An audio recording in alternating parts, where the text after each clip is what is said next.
wa wilaya hii ya Temeke, waheshimiwa wabunge wa mkoa wa Dar es Salaam, hebu naombeni kidogo waone waandishi wa habari na wananchi waliofurika hapa. Karibuni sana.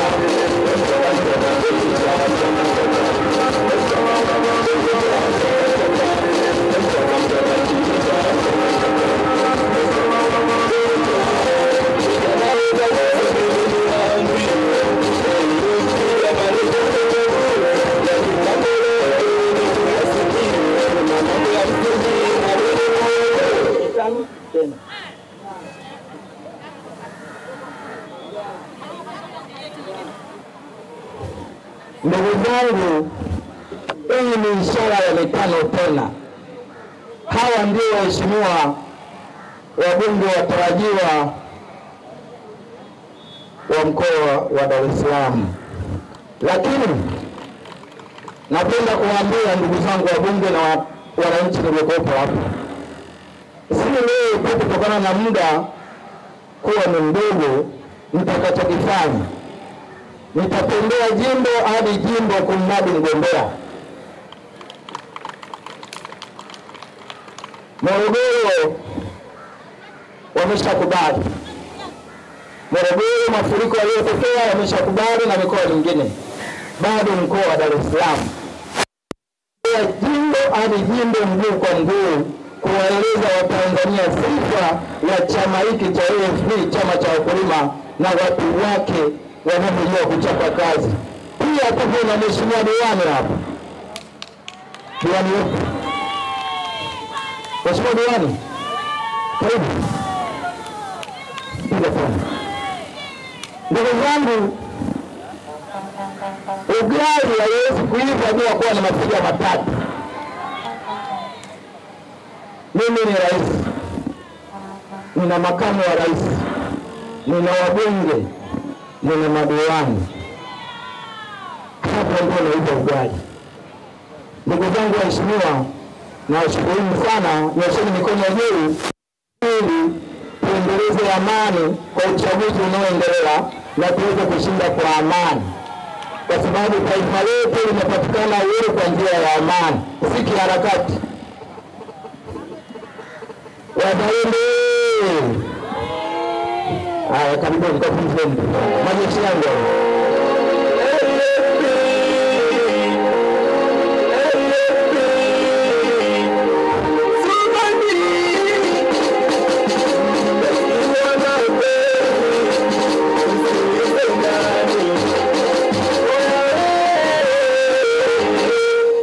Ndugu zangu, heri ya yote, kwanza nimshukuru Mwenyezi Mungu kwa mikusanyiko hii. Sina budi kuwapongeza watu mbalimbali katika ziara zangu zote ninazofanya. Tunakotembea, tunakofanya mikutano, tupo na vyombo vya dola. Kila tunapofika mahali pa aina yoyote, mkoa wa aina yoyote, tunapata ushirikiano mkubwa kupitia jeshi la polisi.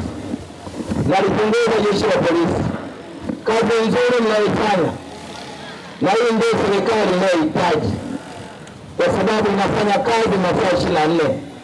Kama mnavyojua, serikali yangu inaitwa ya mchaka ambayo ni ya masaa 24. Ukifanya kazi masaa 24 itaondoa tatizo la ajira na malalamiko ya ajira kwa Tanzania hawa. Ndugu zangu wanatemeki, mlipo hapa, jambo kubwa katika taifa letu, kuna vitu vinapungua. Nimetembea leo kabla sijafika hapa, nimekutana na wazee mbalimbali, walikaa tofauti, wamenisimamisha katika wilaya hii, wakiniambia kuwa kijana wetu, tunakufuatilia kwa makini, wewe ndio mzalendo unaotakiwa kuongoza nchi hii. Nimepata baraka zote za wazee. Ifikapo tarehe 29, ndugu zangu, mimi natangaza kuwa rais wa Jamhuri ya Muungano wa Tanzania. Watu huko awalali ni masela nzuri, nina ilani nzuri ya chama changu. Kama ninavyopenda kuahidi kuwa si kwamba kwa sababu wameshajua mimi nachukua nchi na kuwa rais wasiniogope. Ni wajibu wangu kuangalia kila chama, nitatafuta wazalendo wa kuendesha nao nchi hii. Si kwamba kule chama tawala hakuna wazalendo, wapo wazalendo, nitachagua. Lakini wanapokuja huku kwenye serikali yangu, wajue kabisa mimi sio rais yule aliyepita au marais wale waliopita. Nina mifumo yangu. Nchi hii tatizo uzalendo umepungua kwenye usimamizi wa rasilimali za taifa. Si rasilimali tu, hata huduma za kijamii. Kwenye masuala ya afya, wenzangu hapa wamesema kwamba kuna changamoto kwenye masuala ya afya. Kwenye masuala ya afya, ndugu zangu wanatemeke, nimesema kila kuenda. Haiwezekani kituo cha afya kikakosa kuwa na afya. Haiwezekani. Kituo cha afya lazima kiwe na afya. Maana ya kuwa na afya ni miundombinu ndani ya kituo kile. Zipo zahanati mbalimbali, hospitali mbalimbali, lakini wahudumu wa hospitali ile au zahanati hawaishi mazingira yale.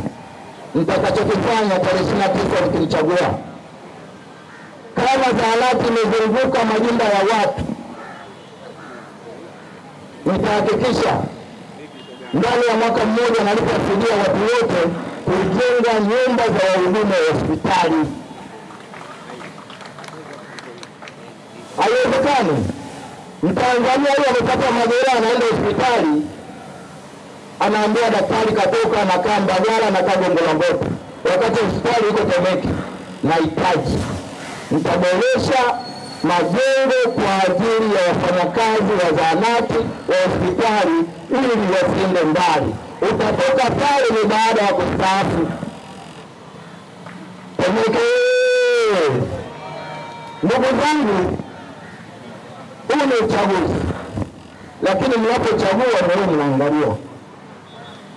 Chama changu kuna mgombea ubunge hapa, anaitwa Mheshimiwa Yusuf Rai. Simama kwelo. Huyo ni kijana anaweza kutumika masaa yote, hata saa 8 ya usiku unamaanisha. Nahitaji watu kama hao wa serikali ya mchaka ambao wanakimbiza mbio. Haiwezekani nchi yetu bado maskini, miundombinu mibovu, wote unaambiwa kufanya kazi mwisho saa 8. Haiwezekani. Karibu chini na mheshimiwa. Ndugu zangu wanatemeke, napenda kuambia changamoto za walimu nitazisimamia. Walimu hawa ndio wamefundisha mafisadi, lakini walimu hawa bado wanaishi kwa shida. Polisi hawa, vyombo vya ulinzi ndio vinatulinda sisi na mali zetu, lakini jeshi hili bado linaishi mazingira magumu. Na hata ukiangalia mishahara yao utaona hivi. Sasa serikali yangu ya awamu ya 7 nitamlinda mwalimu, nitamlinda polisi, lazima aishi mazingira mazuri. Temeke. Ndugu zangu wa Tanzania na wanatemeke, nchi hii maheshimiano yamepungua. Ndio maana Temeke haiendelei, au nchi inakuwa ngumu kuendelea kwa sababu maheshimiano madogo. Na haidi kila siku kwenye mikutano, nchi inahitaji maheshimiano kwenye kuheshimu mali za umma. Watu wanafanya kazi kwa mazoea. Watu wanafanya kazi kwa mazoea. Serikali yangu ya awamu ya 7 nitahakikisha msimamizi wote yule wa mali za umma amepewa akajenge zahanati pale, akajenge shule pale. Wewe umeambiwa ukajenge zahanati ngapi? Umepewa bajeti ya zahanati 5 au 3. yake yamejenga zahanati moja. Nitakuwa na kitengo cha task force kwa ajili ya kufuatilia ujenzi wa aina yoyote unaofanyika kwenye pesa za umma. Na ndio maana nimewaahidi tarehe 29 Oktoba mkinichagua. Afrika, unapochaguliwa unakuwa mwepesi kwenda Ikulu kufika pale. Lakini mimi nimeapa. Nikichaguliwa tarehe 29, ndugu zangu wa Tanzania na Wanatemeke, sitakimbilia Ikulu mpaka niweke bwawa la adhabu pale Ikulu. Nitachimba bwawa la mamba, fisadi akaliwe na mamba, na itasimamia mimi mwenyewe. Temeke haiwezekani. Na Watanzania hao wamezoea siku zote. Utaweka bwawa pale, utakuta suruali iko pale, kofia iko pale, viatu viko pale, unaambia huyu bwana ameshaliwa na mamba. Sasa nitahakikisha kweli kaliwa, na akitoka hapo salama hatafanya tena ufisadi. Temeke ndugu zangu, nimetembea nchi nyingi, najua haya. Hata hao wa China mnaowaona wanaheshimu pesa za umma. Haiwezekani mtu hapa amekuwa hela za zahanati, mnamwacha tu anatembea kumbe lake na kitambi, anatanda mitaani, watu wanakufa hospitali, wanakosa huduma. Kwangu mimi watakiona cha moto. Watakiona cha moto. Ni lazima niwashughulikie mafisadi. Ile ndio taifa linatakiwa maheshimiano. Ni nchi ya ajabu. Na lingine ndugu zangu Wanatemeke, hivi vyama leo vimeingia kwenye uchaguzi. Kila mtu analeta ilani yake, analeta sera zake. Napenda kuwapa tahadhari wale wenzangu wa chama tawala. Wasiniogope. Maana wameshapata na wasiwasi kwamba nchi inaenda kwa kundi la Morogoro. Mimi nitashirikiana nao wale ambao watakaokuwa wazalendo. Halafu lingine, chama hiki tangu enzi ya tano, kabla CCM haijazaliwa, wamewaahidi Watanzania hawa, nitaleta maji. Uchaguzi ukifika watasikia nitaleta maji, ndani ya miezi mitatu nitaleta hiki, nitaleta hiki. Hatuhitaji sera ambazo hazitekelezeki. Tunahitaji sera zinazotekelezeka. Temeke ndugu zangu Wanatemeke, nasema, na ndio maana nimesema uzalendo kwa taifa letu linapungua, na ndio maana hata usimamizi wa rasilimali unakuwa mdogo. Kwa mfano masuala ya kodi.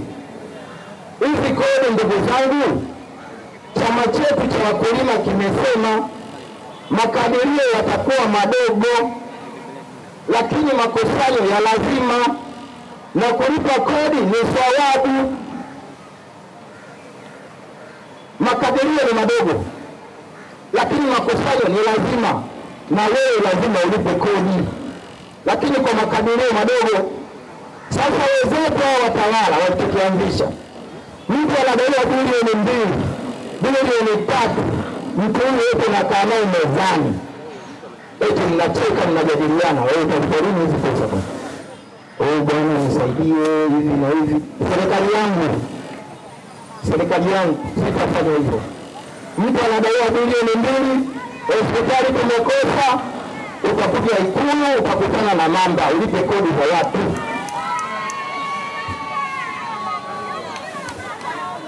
Haiwezekani kauza mahindi, kauza miogo, kauza maharage kwa ajili ya kumuuguza ndugu yake. Wewe daktari wetu unazuia maiti, eti unamnong'oneza, wewe ni daktari na kuku kule. Yaani mtu ameshauza mbuzi, ameshauza kuku, ameshauza mahindi, kaziwa, wewe eti unamnong'oneza tena daktari. Eti wewe kinibaki nini kwa ile ugombea maiti yako? Ile jeneza utaenda wewe. Ile jeneza utaenda wewe daktari utakayezuia maiti. Temeke. Napenda kurudia, SADO inadaiwa bilioni 2 na naye. Mtaangalia na nguvu yake tena na kitambulisho cha NIDA, ni mtu anajulikana, ana mwenyekiti wa serikali ya mtaa, anatambulika.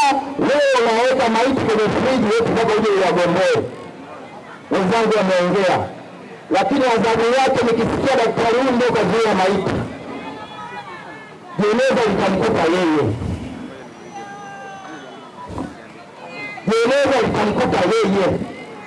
Haiwezekani. Huo sio uzalendo. Taifa la kizalendo sio hili.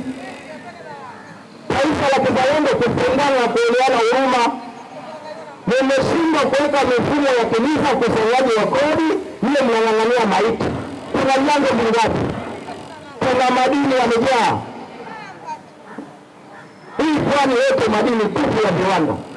Ukienda Chalinze huko kuna limestone, huko Kisarawe kuna silver, kuna madini mengi. Leo unaenda kumbana Mtanzania huyu eti alipe maiti ile ndio uondoke na maiti yako. Utakiona cha moto. Ndugu zangu wa Tanzania, naongea kutoka moyoni na uchungu na nchi na yajua. Nchi hii imeliwa sana na inaendelea kuliwa. Ni kwa sababu ya serikali watu wanachekeana. Temeke hivyo. Ndugu zangu, naomba niendelee kidogo. Unajua sisi wanasiasa tukisimama kwa jukwaa huwa tunapindaga kuendelea kidogo pamoja na mdogo. Ndugu zangu wanatemeke, nyumba zote unazoziona huko utakuta lori la takataka linapita, wanakusanya pesa. Eti kama una hela ya kulipa ile takataka zako zinabaki. Wewe nao tarehe 29 nikichagua kuwa rais, huduma za taka ni bure nchi nzima. Nchi ni ajabu. Hata takataka nazo eti mnaachaji watu. Mambo mengine ni ufisadi. Hata kwenye takataka ni ufisadi. Jamani, mnyongeni akisake mpeni. Nchi hii ni tajiri.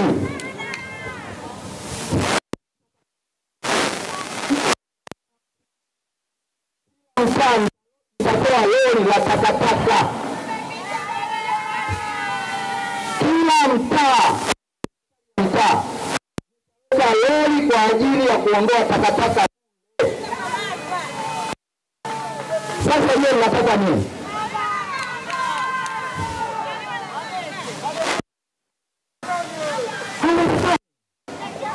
Watu takataka wanageuza mradi eti.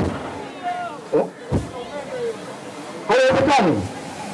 Lani asubuhi wasioni na kile takataka hapo na hela na risiti ya nini? Hapo ile risiti wanaitoa haitoe risiti za mashine zingine. Wanatoa risiti za karatasi. Jamani, mheshimiwa katibu mkuu wa chama. Hapo. Ndio maana wanabana maiti pale kwa sababu imeshaingia hospitali. Kwa sababu wanashindwa kusimamia mfumo wa kodi. Wamefeli. Serikali iliyopo madarakani wamefeli kodi. Ndio maana wanakumbatia mataikuni huko, mtu analewa bilioni 2 huko na kanai kitako. Jamani, nchi itaendelea kweli ndugu zangu? Huwezi kuendelea.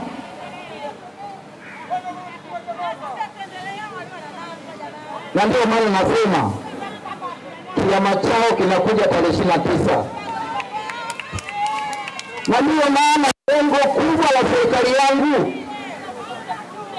baraza langu la mawaziri, jamani, baraza langu la mawaziri alitazidi watu 15 kwa ajili ya kubana matumizi.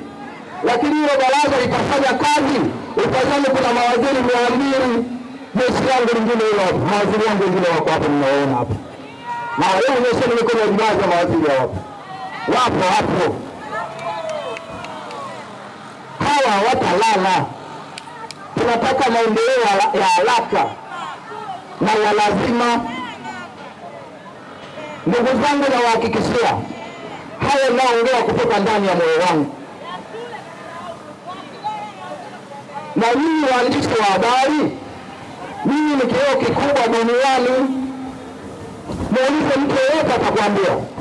Mwandishi wa habari hii akitaka kuchonganisha nchi leo, kesho watu wanapigana.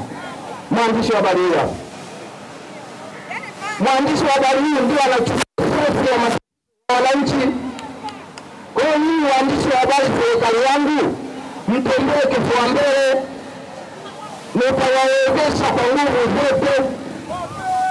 Mtembee vijijini, mkachukua changamoto nileteeni Ikulu. Waandishi wa habari, waandishi wa habari ni silaha. Waandishi wa habari ni silaha isiyotumia risasi. Si umeshaelewa? Waandishi wa habari ni silaha isiyotumia risasi. Lakini hao watu wamefundishwa namna ya kuripoti taarifa. Lakini ukiwauzi hawa, anaweza kalichonganisha taifa. Akakwambia tu Ngombale Futu akiwa Lindi bure, sasa hivi ana mpango wa kuweka jeshi pale Rufiji. Unaweza kuandika tu wanatuloga.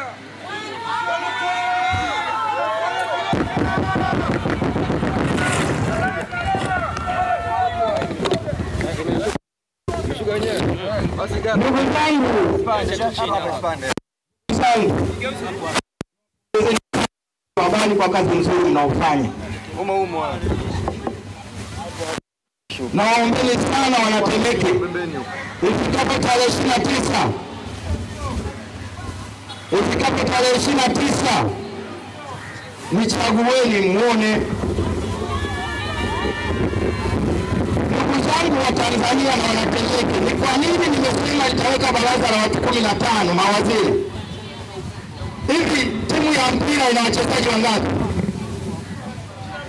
11. Nje kuna nani? Si kuna wachezaji wapo pembeni reserve?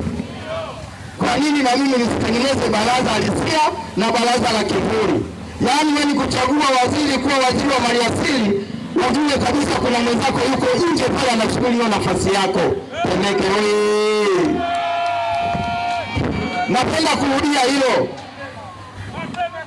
Napenda kurudia hilo. Unapokuwa waziri, mawaziri 15, natengeneza na baraza la kivuli mawaziri 15. Huyu aliyeanza kula kiapo akifanya mchezo na muondoa, anaingia mwingine. Akiingia mwingine, natengeneza tena baraza la kivuli mwingine.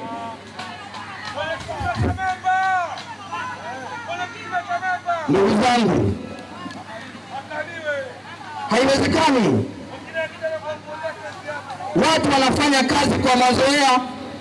Mawaziri sasa hivi wanasema wizara yao, ile wizara sio yao. Waziri utasikia wizara yangu ya kilimo. Wizara yangu una wizara? Wizara ni ya wananchi. Kwa hiyo watu wamegeuza wizara kuwa kama kampuni ya mtu binafsi. Na ndio maana mbolea feki zinaingia, kuna mkono wake mtu hapo. Si wizara inaibadilisha imekuwa yake. Anasema pale wizara yangu ya kilimo. Wewe una wizara? Wizara yangu ya afya. Anatembea kifua mbele. Wizara yangu ya afya bwana. Wewe una wizara? Wizara ni ya wananchi. Wizara ya aina yoyote ni ya wananchi. Sasa wewe waziri unatembea kifua mbele unalinga na wizara yangu ya kilimo, wizara ya afya. Na ndio maana yatakuja madawa feki, itakuja mbolea feki, kwa sababu yule mtu anajifanyia tu kwa sababu si ya kwake. Nitaondoa hilo serikali yangu. Waziri wangu yoyote atakayesema wizara ya kilimo ya kwangu, na mtumbua. Na mwambia wewe leseni umepata nini ya wizara? Mtamtumbua. Hakuna mwenye wizara. Wizara ni wa Tanzania wote. Wizara ni ya Watanzania wote. Na hiki kirungu hiki watakumbana nacho sana hiki. Muona hiki kirungu hiki? Hiki nitapambana nacho Ikulu hiki. Mtu yeyote akifanya ufisadi kabla hajaingizwa kwenye shimo la mamba atakula kirungu changu kwanza. Ndio maheshimiano yatakuwepo. Maana nchi watu wanachekeana. Tumeshazoea kufanya kazi kwa mazoea na kujuana. Sasa kirungu hiki. Na mimi mwenyewe naahidi nitaahirisha ziara ya Mheshimiwa Rais siku mafisadi watakapoletwa pale. Nitakunja kiti pale, bwawa lile pale, na kunja kiti hapo. Aliyekula zahanati 3 pale najua kabisa anaingia pale. Akitoka salama kwa mamba pale, hata kiona cha moto.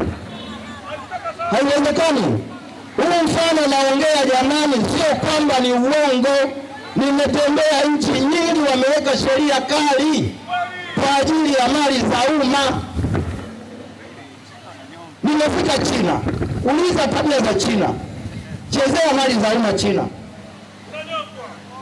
Chezea mali za umma China. Hapo leo mnasema China inaendelea sana kimaendeleo.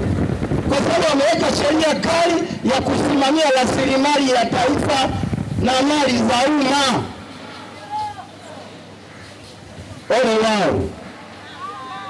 Ole wao. Na nitaongea idara ya usalama wa taifa na jeshi la polisi. Tarehe 29 najua nitatangazwa kuwa rais. Naona mipaka yote mweke ulinzi.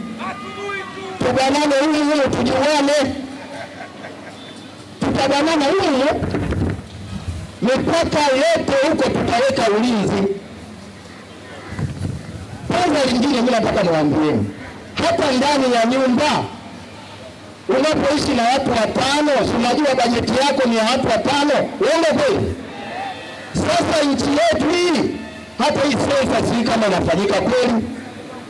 Yaani hii Temeke wamejaa wa Kongo, hii Temeke wamejaa wa Malawi, hii Temeke wamejaa wa Zambia, hii Temeke. Mimi nampongeza sana Trump, rais wa Marekani. Unapotaka kuongoza wa Tanzania ni lazima ujue kabisa idadi ya watu wanaoishi mle ndani. Ndugu zangu, kama muamini mkono tarehe 29, afu tuzuie airport pale mtu asiondoke, na mipakani mtaona asilimia kubwa ya watu wa kutoka nje watajazana uwanja wa taifa pale. Na siku hiyo nawaambieni tutajazana uwanja wa taifa. Yeyote aliyeingia nchi hii bila kibali cha aina yoyote, uwanja wa taifa utakuwa wazi. Na pale idara ya usalama itakuwa pale. Watakaguliwa pale tujue wewe umeingiaje. Kwa sababu watu wanaoingia ndio ndio wanakuja kufundisha maadili mabaya kwa Tanzania wetu. Wewe kweli ndugu zangu. Wanaingia watu kutoka mataifa mengine maadili yao ya kishenzi. Halafu baadaye mnalalamika Watanzania hawa wanakosa maadili, wanakosa kizalendo. Kwani wanaume hao wanamuziki wanaocheza muziki wamevaa vieleni. Kwani wao wamejifunza wapi? Hapo kwetu kuna maadili ya kwetu ya kuvaa vieleni mwanamume. Na ndio maana nimesema mwanamuziki wa aina yoyote atakayevaa vieleni mwanamume, viboko 12 pale Ikulu. Haiwezekani. Hapo mnalalamika maadili siku hizi yanapungua, sio na nini? Serikali yangu viboko 12 wa vieleni kwenye masikio. Wewe mwanaume unavaa vieleni. Alafu nyinyi eti chama tawala mmekaa kwenye jukwaa eti mnachekelea. Anacheza vizuri yule hapa amevaa vieleni. Mtaona sio serikali yangu. Serikali yangu inataka maadili.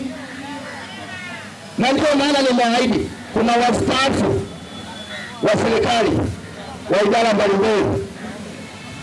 Kuna wastaafu wa idara mbalimbali Nitajenga madarasa maalum ya kufundisha uzalendo na maadili ya Watanzania. Temeke!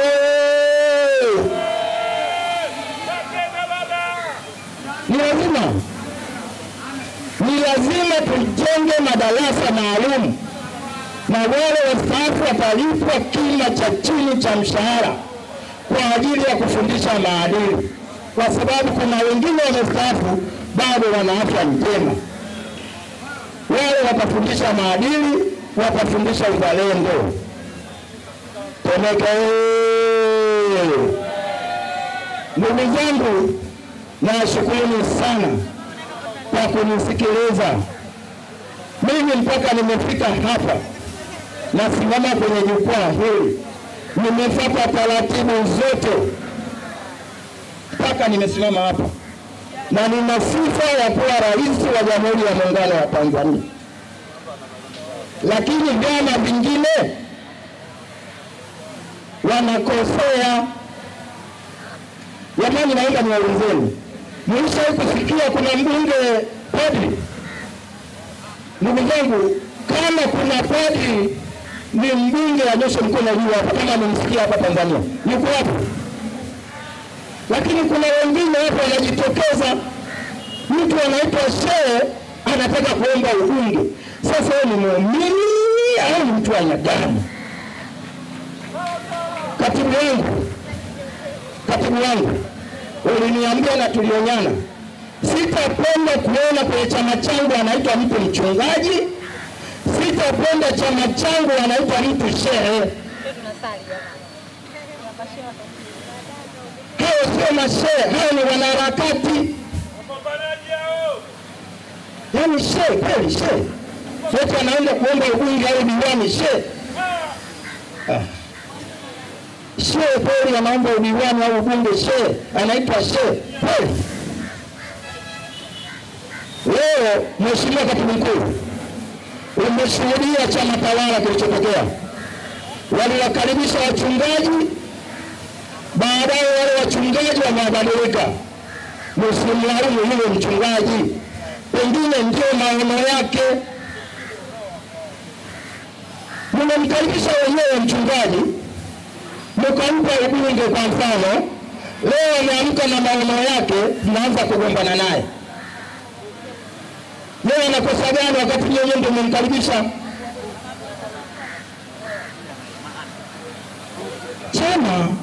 Chama ni jambo kubwa duniani, kwa sababu chama kwanza kinabeba roho ya Watanzania. Ndugu zangu, wapo wenzangu wanaahidi katiba. Kila kukisha utasikia mtu, mimi mkinichagua katiba ndani ya siku 100 nitakuwa tayari imekamilika. Mwingine katiba itakuwa ndani ya siku 50 itakuwa imekamilika. Nataka niwaambieni kuhusu katiba ya Tanzania.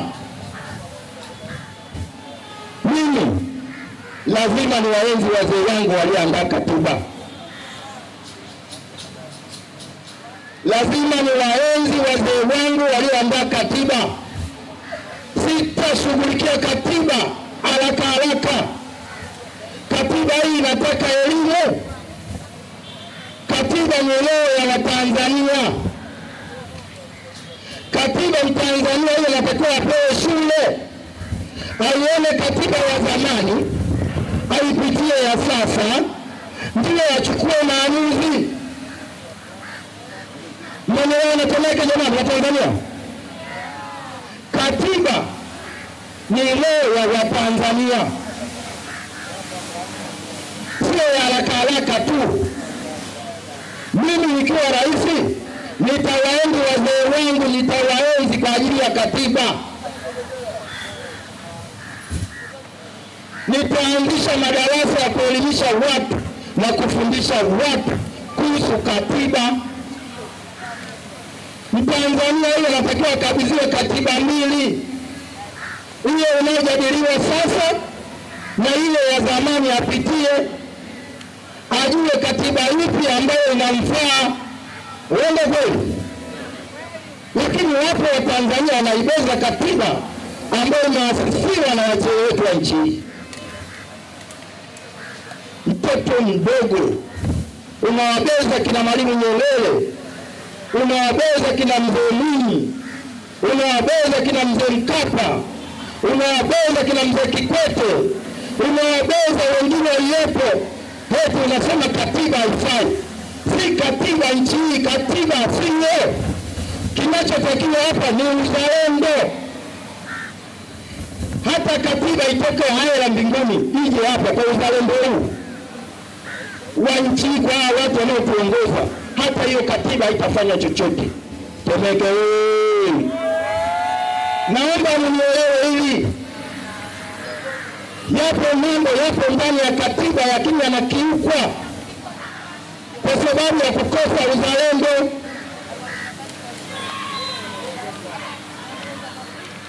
Kwa kukosa uzalendo. Kila mtu katiba ni roho ya watu. Unapoiandaa katiba ufanye kwa umakini. Na wahakikishia serikali yangu ndani ya miaka 5 nitaendesha na katiba hiyo kwa kuenzi wazee wangu wa nchi yangu. Temeke lazima niwaenzi wazee wangu, kwa sababu na mimi ndio nitakuwa rais wa 7. Nitaiandaa katiba kwa utaratibu mzuri, sio kama wengine wanavyosema katiba hiyo siku 100 itakuwa tayari. Labda ndio anajua, labda ndio atapata wapiga kura. Serikali yangu lazima niwaenzi wazee wangu. Na mimi ndio napokea kijiti tarehe 29. Mpaka sasa nina asilimia kubwa ya ushindi.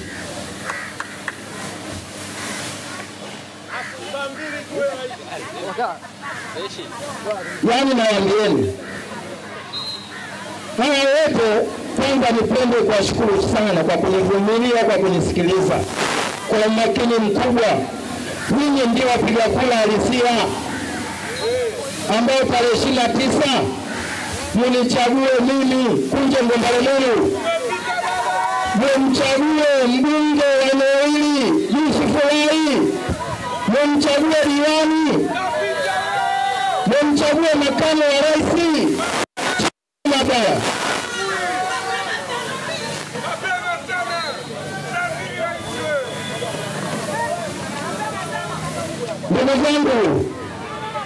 Ndugu zangu, sina budi kuendelea sana kuzungumza kwa sababu INEC au tume ya uchaguzi ina utaratibu wake. Ndio maana nimefika hapa, sikuvunja utaratibu hata mmoja. Naomba na wakati niwatakieni sana waandishi wa habari wa Tanzania wote, mtakaponiona tarehe 29 Barrett kama hiyo, hakuna mwingine, ni mimi peke yangu. Kwenye ile kupigia kura nimevaa Barrett kama hii, hakuna mwingine, ni mimi peke yangu. Utafika pale kwa karatasi utaona mtu amevaa Barrett kama hii.